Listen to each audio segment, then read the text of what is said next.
Mesdames, Messieurs, bonjour. Bonjour à vous. Bonjour à tous, chers frères et sœurs. Je suis Élisée Yonta, analyste financier et économiste. Je fais une vidéo intitulée La recherche au Cameroun, obstacles et perspectives. La recherche scientifique au Cameroun, obstacles et perspectives. Voilà. Je vais vous faire écouter bon, c'est une vidéo, mais je préfère vous faire écouter ça en mode audio pour éviter les problèmes de copyright. Donc, c'est une sortie de celle que les Camerounais appellent affectueusement Mama Fipangras, ou d'autres l'appellent Mama Chauve-souris. Donc, Madeleine Tuente, inamovible ministre de la recherche scientifique au Cameroun. Donc, on l'appelle Mama Fipangras parce que quand il y a eu la crise du Covid, elle a dit qu'il fallait que les gens boivent le Fipangras. Je ne sais pas c'est quelle plante là qu'elle avait dit, elle a appelé que c'est le niveau Fipangras. Donc, quand vous buvez ça, ça va soigner le Covid. Et après, elle a dit que le danger avec le Covid, d'après ce que les chercheurs de son ministère avaient mis au point, c'était que si le Covid là passait à la chauve-souris, la chauve-souris, elle a dit nous sommes tous morts parce que la chauve-souris va transporter le Covid un peu partout. Donc, d'autres l'ont appelé Maman Fipangras, d'autres l'ont appelé Maman Chauve-souris. Donc, c'est la ministre de la Recherche scientifique et technique. Et elle a fait une sortie cette semaine. La sortie était consécutive à l'actualité qu'il y a eu dans nos pays. Hein. Donc, c'est une sortie qui était consécutive à l'actualité qu'il y a eu dans nos pays où les personnes trois chercheurs ont été tués dans la région de l'extrême nord. Donc, je vous amène à écouter la sortie de la ministre de l'enseignement technique et j'ai éliminé la partie un peu où elle a parlé des morts là, parce que je veux pas, je souscris à la douleur des familles, donc je ne veux pas en rajouter, mais je préfère donc elle parle de la problématique de la recherche. Les Camerounais mangent le pain tous les jours. Pourquoi est-ce qu'on ne fait pas du blé? Les chercheurs ont déjà trouvé à peu près une vingtaine de variétés qui poussent partout. Pour cette année, nous voulions que chaque Camerounais fasse du blé derrière sa maison, comme nous avons pu réussir pour le maïs ou pour les plantains, etc. Nous avons reçu la hiérarchie actuellement les moyens pour faire du blé une culture camerounaise. Ça doit être une culture d'importation. Je vais prendre cet exemple-là. Il y a le riz aussi. Il y a la spécialiste du riz qui est là. Mais je prends le blé parce que c'est très important. Pourquoi est-ce que nos agros, parce qu'une fois que nous avons trouvé, il faut que les agro-industriels, les hommes d'affaires, puissent faire de l'agro-industrie, puissent faire des poissons au Cameroun, et non pas importer le poisson pourri pour nous vendre. Nous voulons qu'on fasse du poisson au Cameroun pour vendre aux Camerounais. Je voudrais, avant de continuer, féliciter les chercheurs. Vous avez vu la magistrale leçon inaugurale du professeur Gonfé. Ne pas vous du professeur. Voilà un jeune savant. Camerounais. Il fait du blé, il fait des choses, il fait du sol. Là derrière, il a fait des démonstrations. Chacun peut faire son blé. Chacun peut faire du sol. Chacun peut faire des pommes de blé. Qu'est-ce qui fait que tous les Camerounais veulent seulement faire le pain skin? Au lieu de faire le pain skin simplement, quelqu'un qui fait du blé, quelqu'un qui fait comme du maïs, mais avec des méthodes de recherche que nous avons à l'Irak, vous pouvez devenir riche dans ce pays. Les jeunes chercheurs, vous cherchez surtout pour votre confort intellectuel, pour votre satisfaction intellectuelle, et peut-être pour faire des articles dans des journaux à côté de lecture. Mais tout ça, souvent, c'est les blancs qui publient. Et ils ont peut-être des problèmes. Mais même quand on a les brevets, nous n'avons pas de retour parce qu'on n'a pas de partage des résultats de la recherche. Je vous demande donc de ne plus chercher selon votre confort, ni pour les brevets, ni pour les diplômes, mais chercher pour avoir l'argent.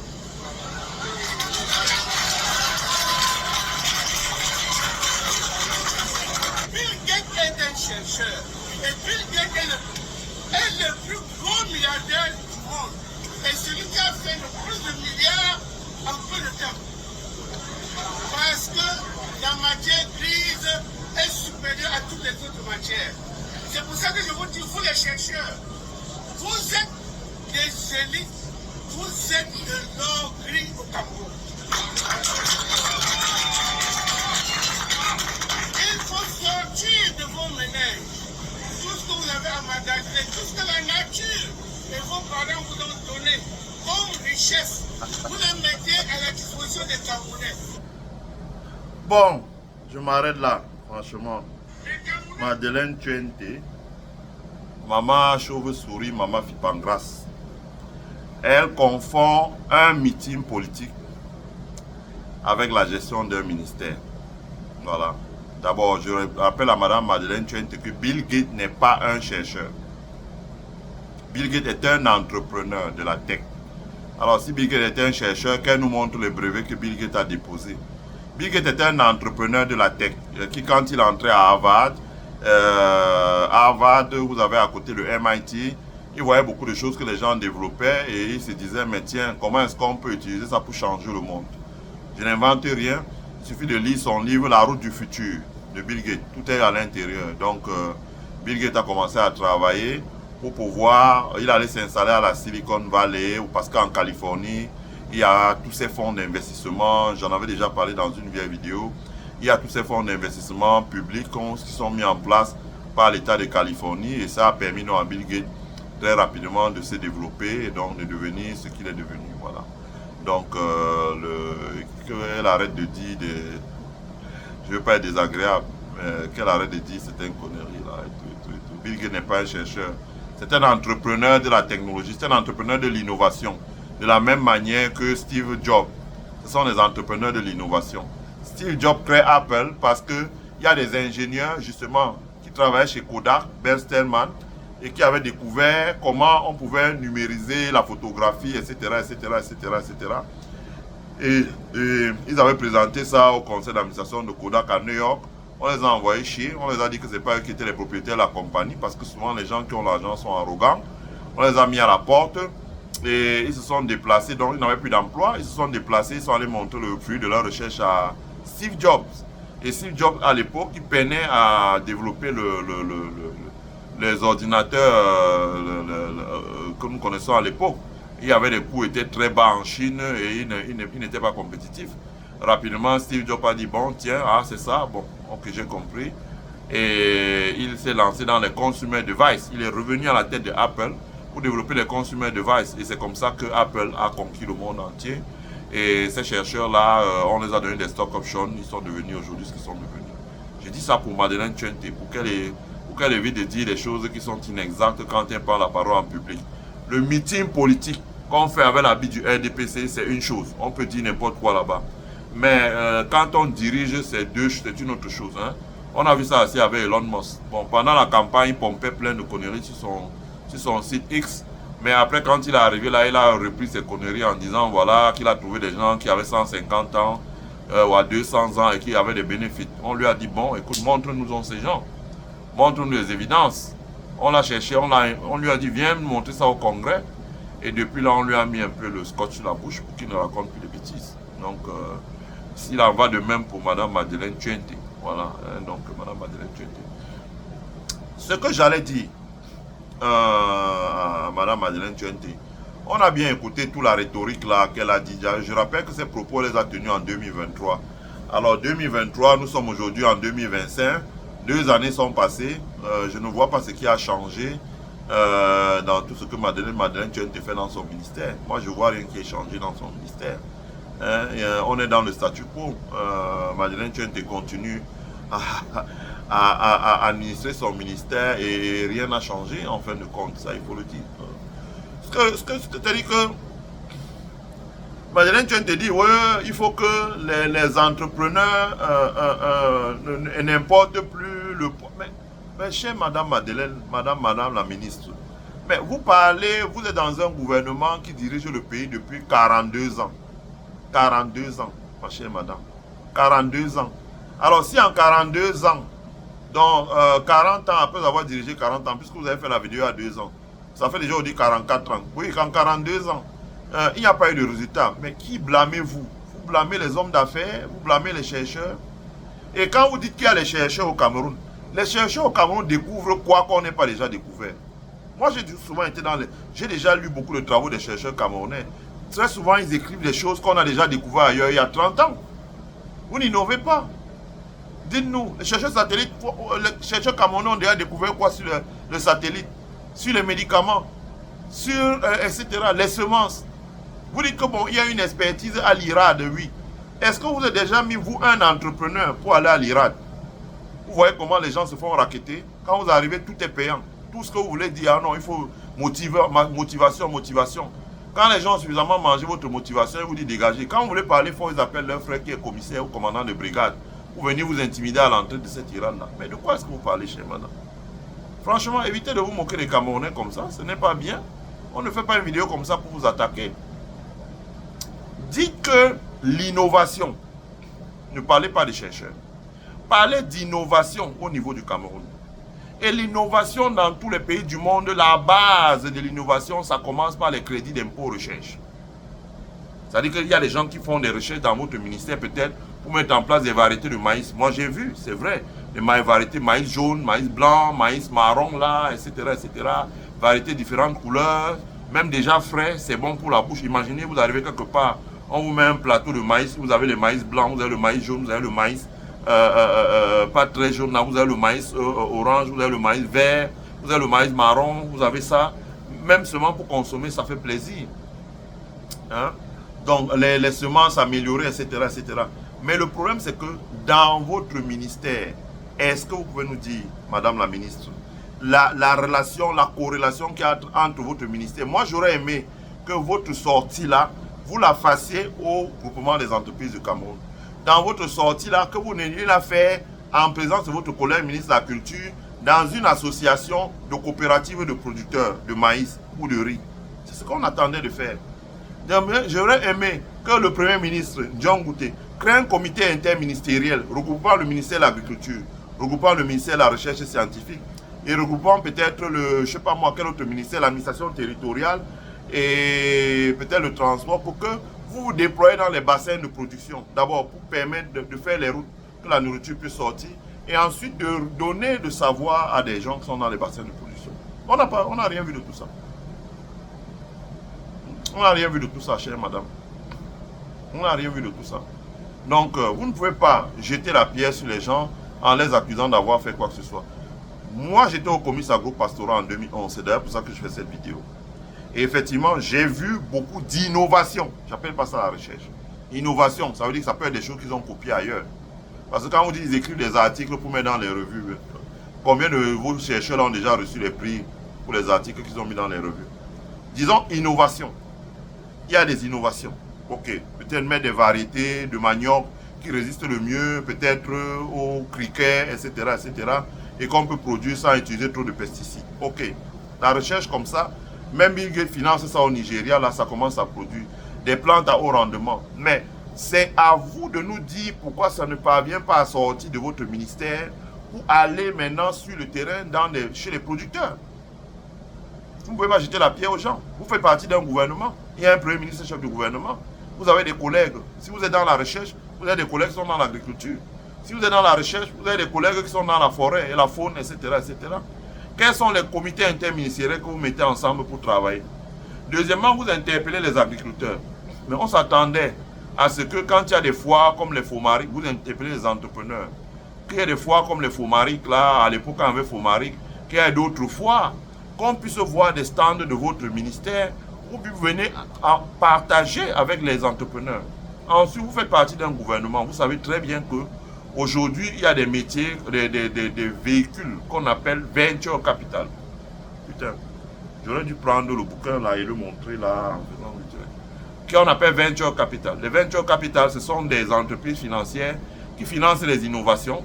Il y a toute une technique, ce serait très long pour moi aller là-dedans, qui financent les innovations, qui mettent de l'argent pour que l'entreprise innovante se développe, crée de la valeur, étende ses parts de marché, ce qu'on appelle market share, et après rentre en bourse. Donc quand elle rentre en bourse, à l'issue de ce qu'on appelle un IPO, elle rentre en bourse, donc d'abord au premier marché et ensuite au second marché. C'est là que les gens font de l'argent. Et les chercheurs, je vous dis encore, Bill Gates n'est pas un chercheur. Les chercheurs font de l'argent parce que quand ils vont travailler pour des entreprises innovantes, on leur donne ce qu'on appelle des stock options. Ça veut dire que vous arrivez, hein, je vais montrer ça. Vous arrivez par exemple dans une entreprise innovante comme Nvidia, on va vous donner une action à 0,03 par exemple, 0,0, vous avez le droit d'acheter à 0,03. Donc, ça veut dire que si vous avez 0,03, ça veut dire que vous achetez 100 actions pour 3 $. 100 actions pour 3 $. Vous achetez 100 000 actions pour 3 000 $. Et vous achetez pour 30 000 $, vous achetez 1 million d'actions. Alors, par exemple, si c'était le cas de Nvidia, alors aujourd'hui, avec le cours de l'action qui a fait un split de 10, ça veut dire que vous aurez 30 millions d'actions à 125 $. Donc, calculez vous-même ce que vous faites. Donc, je simplifie. Hein. Il y a le système de stock option, il y a d'autres choses. Donc, il faut une fiscalité adaptée. Il n'y a pas cette fiscalité-là au Cameroun. Il faut des financements pour des ventures. Il faut beaucoup de choses qu'il n'y a pas. Donc, je veux dire, moi, je vous ai entendu parler, Madame Chauve-Souris, Fipangras, Madame Madeleine, tu as été ministre de l'enseignement supérieur, non, de la recherche scientifique. Mais vous êtes très loin du sujet. Vous faites un meeting politique. Mais si vous voulez un jour que la recherche se développe au Cameroun, et effectivement, vous avez raison, c'est un mouvement qui est parti de Harvard University, MIT, Stanford University, Northwestern Chicago. D'ailleurs, quand vous voyez l'université de Northwestern Chicago, elle s'est enrichie en se constituant un patrimoine immobilier à cause des grosses donations que lui ont fait ses anciens étudiants. Mais également, elle a ses propres fonds de pension qui donnent beaucoup d'argent dans les venture capital que ses étudiants créent. Donc, quand un de ses étudiants crée un venture, ils lui donnent 100 millions pour aller travailler, etc. Et en retour, ils font de grosses donations à la fondation de l'université qui continue à se développer en acquérant des bâtiments, en développant même à la périphérie de la ville, en développant des grands bâtiments, même en allant jusqu'en Floride pour se développer, au Qatar, etc., etc. Vous avez raison, mais vous ne parlez pas de ce qu'il faut dire. Vous accusez les gens. Vous essayez de déplacer la responsabilité sur les personnes. Ce n'est pas ça le rôle d'un dirigeant. Le rôle d'un dirigeant, c'est de dire, nous avons constaté qu'il y a un déficit dans ci, voilà ce que nous faisons à l'issue d'un comité interministériel, voilà les décisions que nous avons prises, et nous nous déplaçons à l'intérieur du pays, et même à l'étranger, pour rencontrer les gens, pour travailler. Vous n'avez ni la fiscalité, vous n'avez ni les stock options qui sont en place. Vous avez une bourse vraiment, je ne veux pas être très désagréable, là, parce qu'il y a beaucoup de gens qui nous regardent. Vous avez les gens qui font la recherche, etc. Vous n'avez pas mis une passerelle pour que les gens qui font la recherche, il faut le dire, Madame la ministre, elle ne se fait pas que dans les entités de l'État. Elle se fait dans les entreprises. Quels sont les crédits de l'innovation? Et cette économie-là, ce qu'on appelle l'économie de l'innovation, c'est même l'un des leviers sur lesquels l'Afrique pouvait s'appuyer pour se développer rapidement. Parce que cette économie de l'innovation là, c'est une économie qui ne nécessite pas, comme on dit, capital structure intense, capital structure. Ça veut dire que vous n'avez pas besoin d'acheter le terrain, vous n'avez pas besoin de construire un immeuble, vous n'avez pas besoin de construire un bâtiment, vous n'avez pas besoin... Quelqu'un, un enfant dans sa chambre avec son ordinateur, peut déjà créer une entreprise qui a 80 000 clients. De manière que, demandez comment les Elon Musk ont créé les PayPal. Et demandez comment ils ont créé les Tesla, etc. De manière que quand il sort de chez lui pour aller prendre un bureau, il a la tête d'une entreprise qui fait un chiffre d'affaires gigantesque. Ça veut dire que ça nécessite moins de capital, d'intensité en capital. C'est-à-dire que pour construire les bâtiments, pour construire, etc., etc. Juste un ordinateur et le savoir, c'est l'économie du savoir. Vous avez un savoir-faire, vous l'avez breveté, il peut permettre de changer ou d'améliorer ce qui se fait déjà. Vous vous lancez. Mais le problème, c'est que, est-ce qu'au Cameroun, on a mis le cadre juridique, le cadre fiscal, etc. Est-ce que les chercheurs au Cameroun sont connectés au monde agricole? Est-ce que le monde agricole est organisé en coopérative, par exemple, pour produire le riz? Est-ce qu'il y a des financements pour les semences? Est-ce que, Madame Madeleine, est-ce que, je sais que nos élites de l'Ouest sont très susceptibles, mais une vidéo comme celle-là, c'est pas pour vous attaquer. Une vidéo comme celle-là, c'est pour vous dire que, ok, vous avez fait le meeting politique, Maintenant que le meeting politique est fini, revenez vers nous maintenant pour qu'on parle d'économie. Pour qu'on parle de comment votre ministère de la Recherche peut driver l'innovation. Donc créer des avantages compétitifs pour que les entreprises camerounaises se développent. Jeter la faute sur les hommes d'affaires. Qu'est-ce que vous voulez qu'un homme d'affaires fasse? Dire un homme d'affaires doit produire le poisson. C'est facile à dire. Vous-même, levez-vous là. Allez dire que vous allez créer une pisciculture, par exemple, sur une embouchure du Vouri. Mais vous allez voir ce qui va se passer. Vous avez le sous-préfet sur vous. Vous avez le préfet sur vous. Vous avez les chefs traditionnels. Vous avez les élites. Chacun veut une enveloppe. Le chef d'entreprise n'est pas là pour distribuer les enveloppes. Il y a un travail préalable qui doit être fait par l'État. Et l'État ne fait pas ce travail. Les gens ne peuvent rien. Maman fait pas en grâce.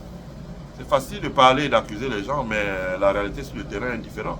Je vis autour du lac Michigan ici, là. Le lac Michigan ici, là. Déplacez-vous, Madame Tchente. Venez, nous allons vous accueillir respectueusement. On va vous amener ce School of Fresh Water. Vous allez voir tout le travail qu'ils font sur le lac Michigan. Pour qu'on y sorte des milliers de tonnes, des centaines de milliers de tonnes de poissons. Vous venez, on va vous montrer comment ça se passe. Je ne peux pas tout dire ici, là, et je ne peux pas tout montrer dans la vidéo comme ça. Ça, ce n'est pas les vidéos où on met les trucs, on dit, regardez là. C'est les vidéos qu'on publie telles quelles. Donc, vous venez, on va vous montrer beaucoup de choses, franchement. Faites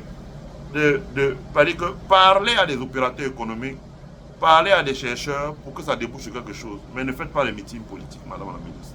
Ce n'est pas pour vous attaquer, et j'espère que je ménage votre susceptibilité. Je remercie tous ceux qui ont regardé ma vidéo. Je vous prie de mettre un like sur la vidéo. Et je vous prie de la partager sur vos murs. Abonnez-vous à notre chaîne. Invitez vos amis qui ne le sont pas encore à s'abonner.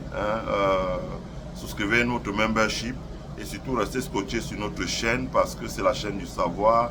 Et ici, le meilleur est à venir. Bye bye.